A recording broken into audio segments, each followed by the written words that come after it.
रघु काका के पास कुछ गायों थीं जिन्हें वे रोज सुबह चराने ले जाते।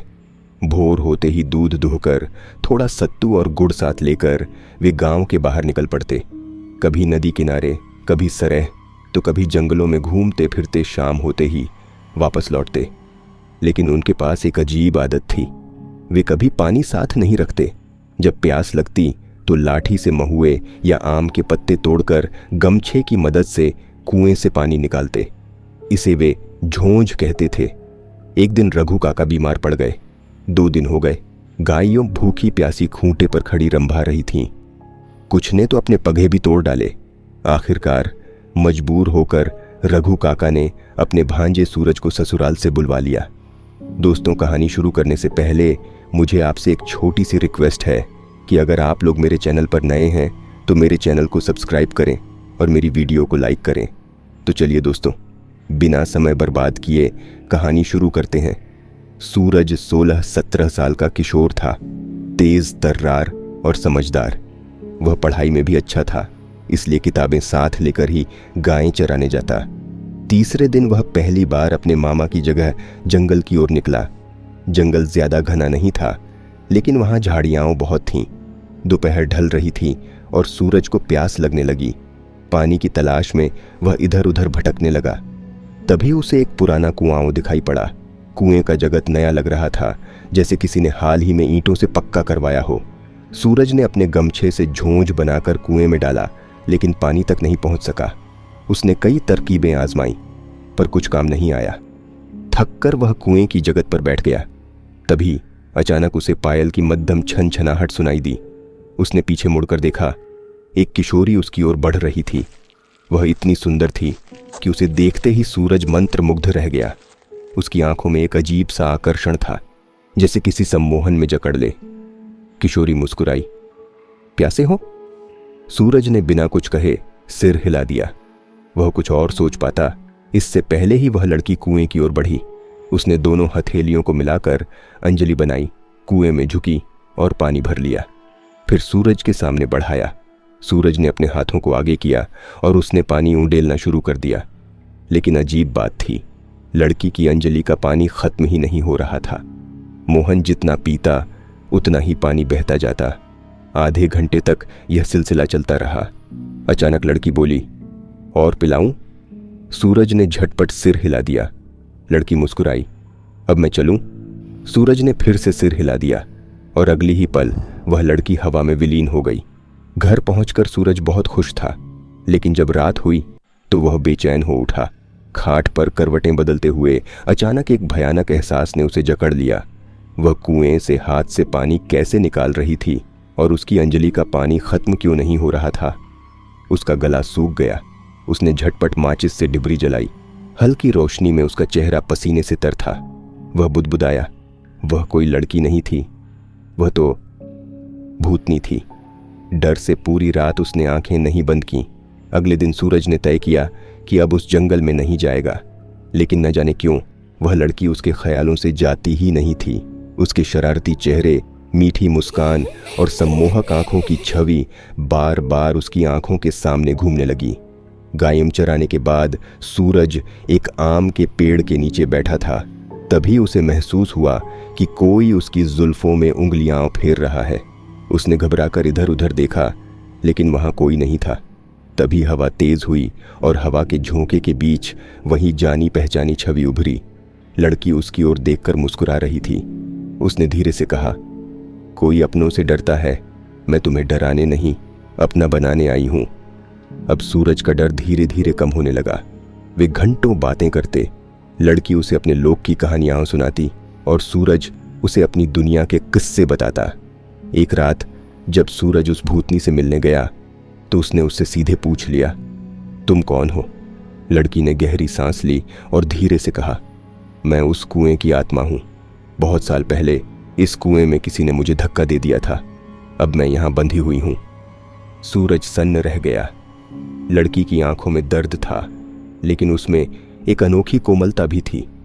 वो लड़की बोलती है, ये जो कुएं के चारों तरफ धागा बंधा है, न तुम उसे खोल दो, फिर मैं इस कुएं से आजाद हो जाऊंगी और हमेशा के लिए तुम्हारे साथ रहूंगी। उसने आगे कहा, अगर तुम मुझसे सच्चा प्रेम करते हो तो मुझे मुक्त कर दो। सूरज उसकी बातों में आ जाता ही, क्योंकि उसने उसे सम्मोहक जाल में फंसा लिया था। इसके बाद सूरज कुएं के चारों तरफ बंधा धागा खोल देता है और कुएं से एक कला धुआं निकलता है। सूरज की सांसें तेज हो गईं। उसके कानों में वही मीठी लेकिन अजीब सी आवाज गूंज रही थी, मैं तुम्हें अपनाने आई हूं। वह लड़की मुस्कुरा रही थी। उसकी मुस्कान में अजीब सी कशिश थी, जैसे कोई जादू हो। सूरज की आंखें उससे हट ही नहीं रही थीं। तुम कौन हो? सूरज ने हकलाते हुए पूछा। लड़की हंस पड़ी। उसकी पायल फिर से छन छन बजी।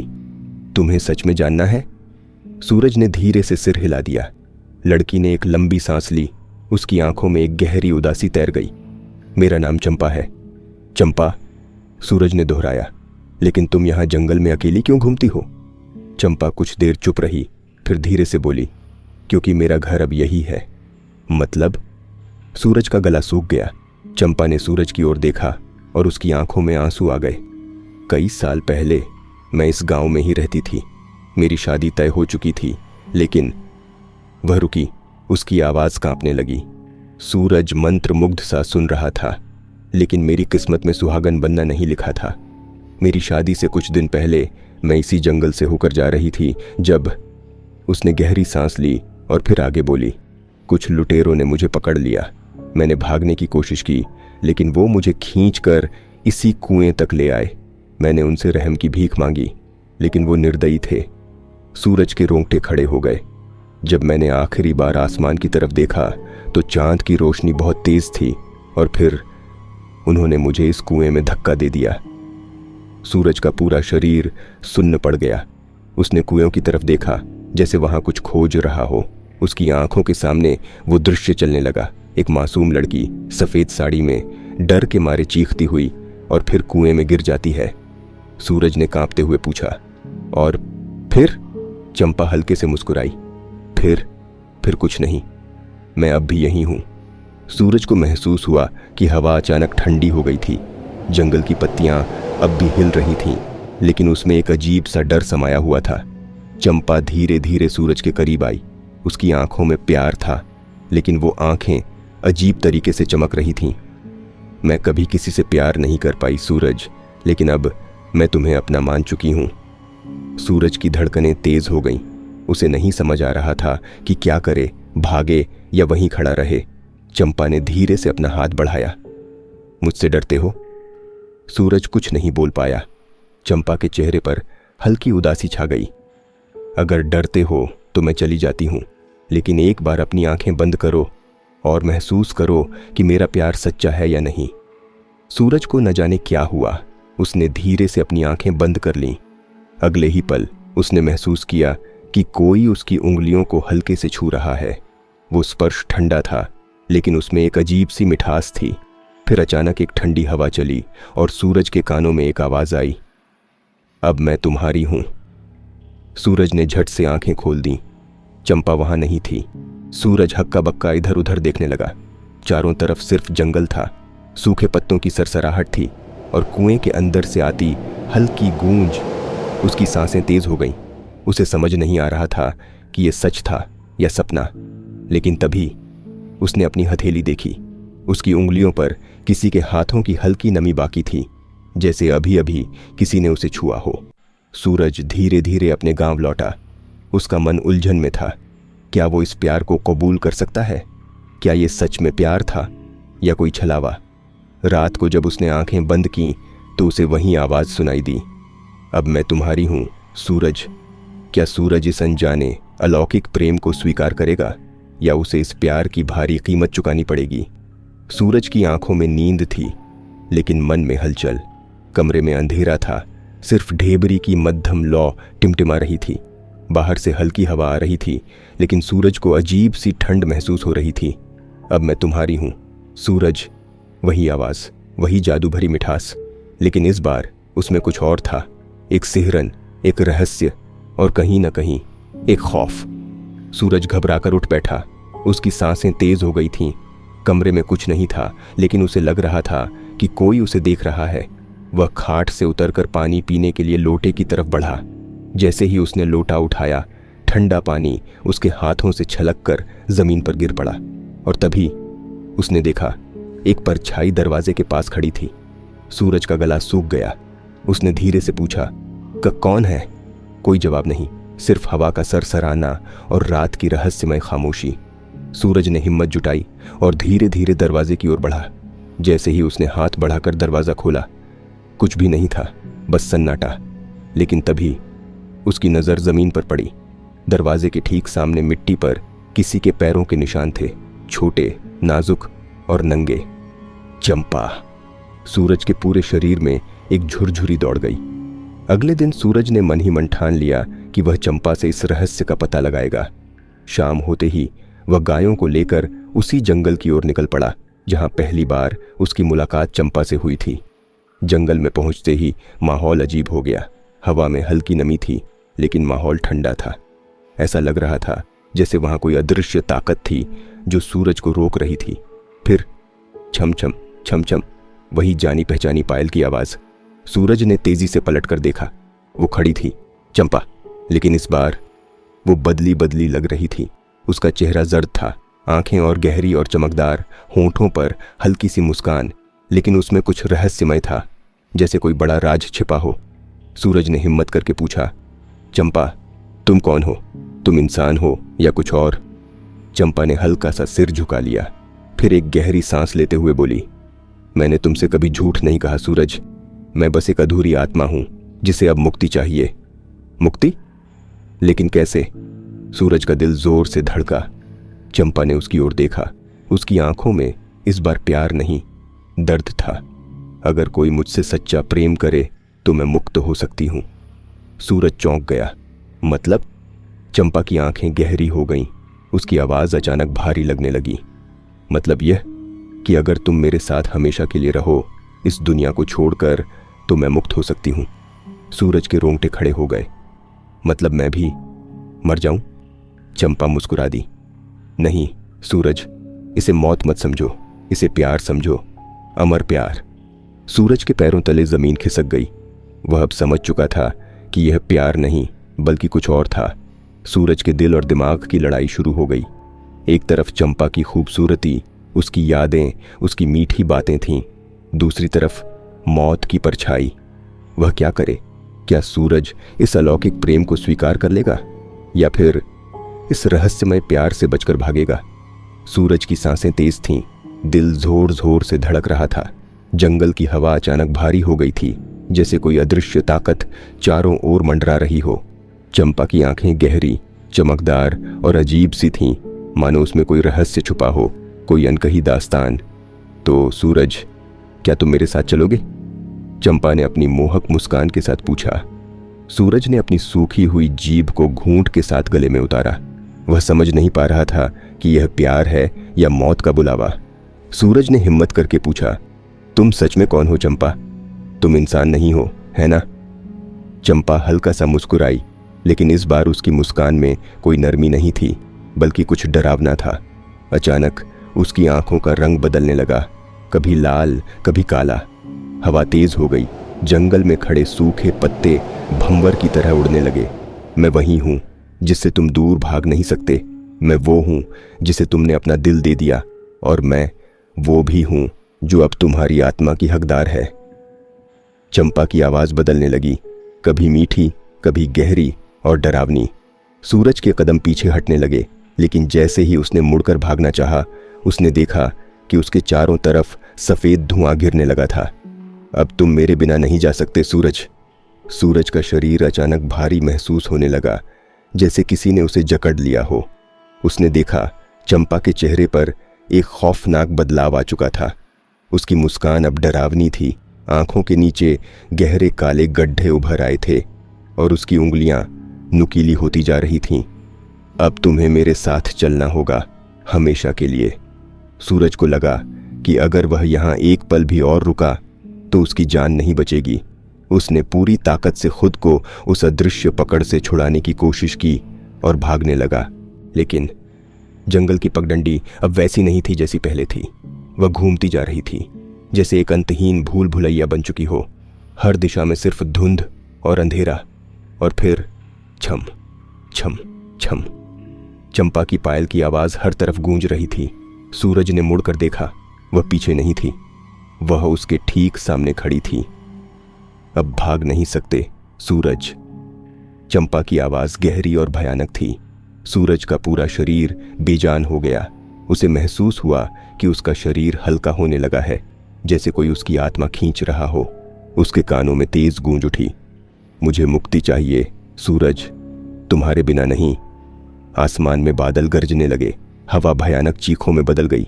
सूरज चीखने वाला था, लेकिन तभी अचानक हवा में एक और आवाज गूंजी, गहरी, भारी और शक्तिशाली। चंपा, तेरा समय पूरा हो चुका है। चंपा का चेहरा अचानक डर में बदल गया। सूरज ने देखा, जंगल में एक सफेद छाया प्रकट हुई थी। एक बुजुर्ग आदमी, लंबी सफेद दाढ़ी, हाथ में एक त्रिशूल लिए खड़ा था। यह जीवित है, इसे छोड़ दे। चंपा की चीख निकली, नहीं, ये मेरा है, मैंने इसे चुना है। लेकिन उस बुजुर्ग ने त्रिशूल जमीन पर मारा और जंगल कांप उठा। यह तुम्हारा नहीं चंपा, तुम्हें इस दुनिया से जाना होगा। सूरज के चारों ओर अचानक तेज रोशनी फैल गई। चंपा की चीखों से जंगल दहल उठा। उसका शरीर धुएं में बदलने लगा, उसकी आंखों से आग की लपटें निकलने लगीं और फिर वह धीरे धीरे हवा में विलीन हो गई। सब कुछ शांत हो गया। सूरज हाँफते हुए जमीन पर गिर पड़ा। उसने सिर उठाया, लेकिन वह बुजुर्ग अब वहां नहीं था। जंगल वैसा ही था जैसे कुछ हुआ ही ना हो, लेकिन हवा में एक धीमी सरसराहट गूंज रही थी। मैं लौटूंगी सूरज, मैं लौटूंगी। उसका दिल तेजी से धड़क रहा था, सांसें उखड़ी हुई थीं। वह समझ नहीं पा रहा था कि जो हुआ वो सच था या एक भयानक सपना, लेकिन शरीर पर पड़े नील और घाव बता रहे थे कि ये सपना नहीं, हकीकत थी। वो जल्दी से उठा और भागते हुए गांव की ओर जाने लगा। लेकिन जैसे ही उसने जंगल का रास्ता पार किया, उसे महसूस हुआ कि चारों ओर भयानक सन्नाटा था। न कोई परिंदा, न कोई हवा की सरसराहट, बस एक भयानक खामोशी। गांव पहुंचते ही सूरज सीधे अपने बाबा दादा के पास भागा, जो गांव के सबसे बुजुर्ग और अनुभवी आदमी थे। हाँफते हुए उसने सब कुछ बता दिया। कुएं पर पहली मुलाकात, पानी पिलाने वाली अजीब घटना, हवा में घुलती चंपा और वह रहस्यमयी बाबा जिसने उसे बचाया था। बाबा का चेहरा गहरा हो गया, उनके माथे पर पसीने की बूंदें उभर आईं। बेटा, तू जिस चंपा को देखता था वह कोई भूतनी नहीं, एक नरभक्षी थी। सूरज की आंखें चौड़ी हो गईं। क्या नरभक्षी? बाबा ने एक लंबी सांस ली और कहा, हाँ, वो आत्माओं को नहीं बल्कि इंसानों का मांस खाती है। वह एक शापित चुड़ैल है जिसे सदियों पहले इस जंगल में कैद किया गया था, लेकिन लगता है उसने तुझे अपने जाल में फंसा लिया था। सूरज का पूरा शरीर ठंडा पड़ गया। उसी रात सूरज सोने की कोशिश कर रहा था, लेकिन उसकी आंखों के सामने बार बार चंपा का चेहरा आ जाता, उसकी मोहक मुस्कान, उसकी गहरी आंखें। लेकिन अब वही चेहरा उसे डराने लगा था। अचानक खिड़की के बाहर से छम छम छम की आवाज आई। सूरज की रगों में खून जम गया। उसने धीरे से खिड़की के बाहर झांका। कोई नहीं था, लेकिन फिर टप टप टप छत से कुछ गिरने की आवाज आई। सूरज का दिल गले में आ गया। वह कांपते हुए चारपाई से उठा और दीवार से अपनी लकड़ी की लाठी पकड़ ली। धीरे धीरे वह बाहर की ओर बढ़ा। दरवाजा खोलते ही सामने खड़ी थी चंपा, लेकिन अब वो वैसी नहीं थी जैसी सूरज ने पहले देखी थी। उसका चेहरा अब विकराल हो चुका था। हड्डियों की तरह उभरी त्वचा, लाल चमकती आंखें, लटके हुए काले बाल और नुकीले दांत जिनसे खून टपक रहा था। तूने सोचा था कि मुझसे बच जाएगा सूरज? उसकी आवाज अब मानवीय नहीं थी, बल्कि गहरी गुर्राहट से भरी थी। सूरज चीख पड़ा और दरवाजा बंद करने की कोशिश की, लेकिन चंपा ने अपनी हड्डियों जैसी पतली उंगलियों से दरवाजा पकड़ लिया। दरवाजा अपने आप खुल गया और सूरज ने देखा, चंपा के पीछे पूरे गांव के लोग खून में सने खड़े थे। उनकी आंखें सफेद हो चुकी थीं, शरीर कटा फटा था। सूरज की घिघी बंध गई। ये सब क्या है? चंपा हंसी, एक ऐसी हंसी जिससे कलेजा दहल जाए। ये सब मेरे भोजन थे सूरज, और अब तू भी होगा। चंपा की उंगलियां धीरे धीरे लंबी होने लगीं।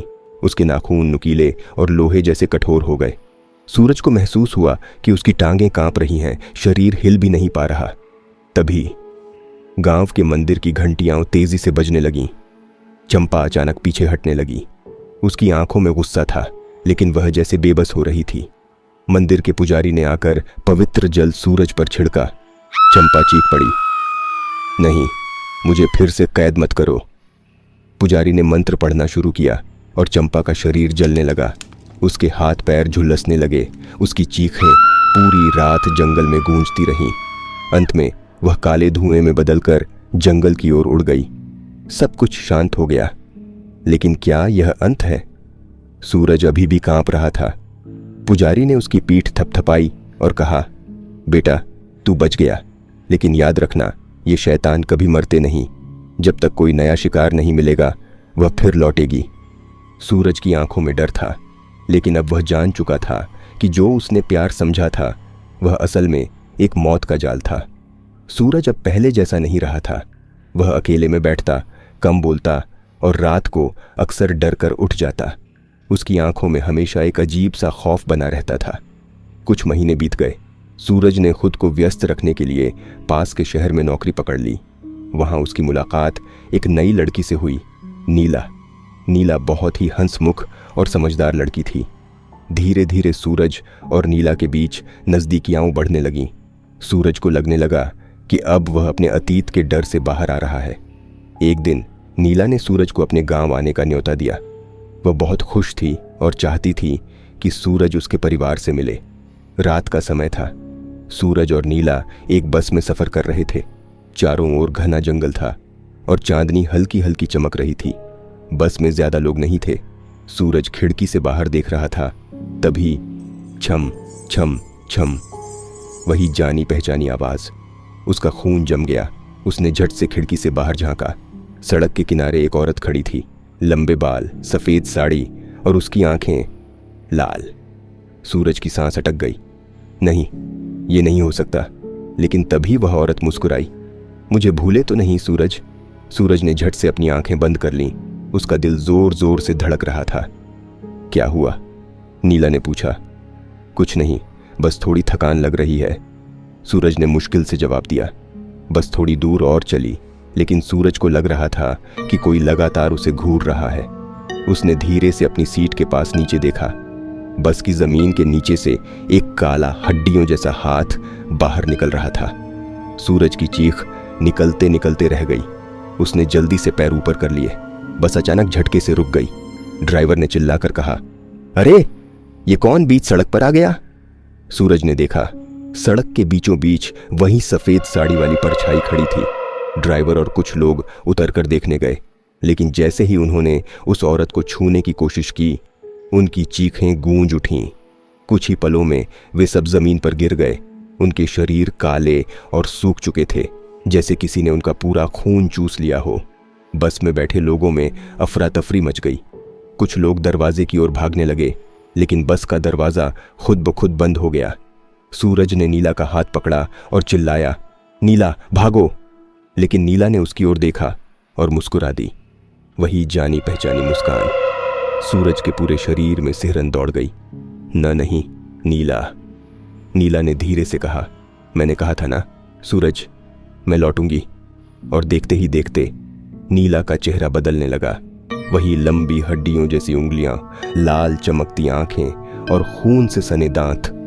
नीला कोई और नहीं, चंपा ही थी।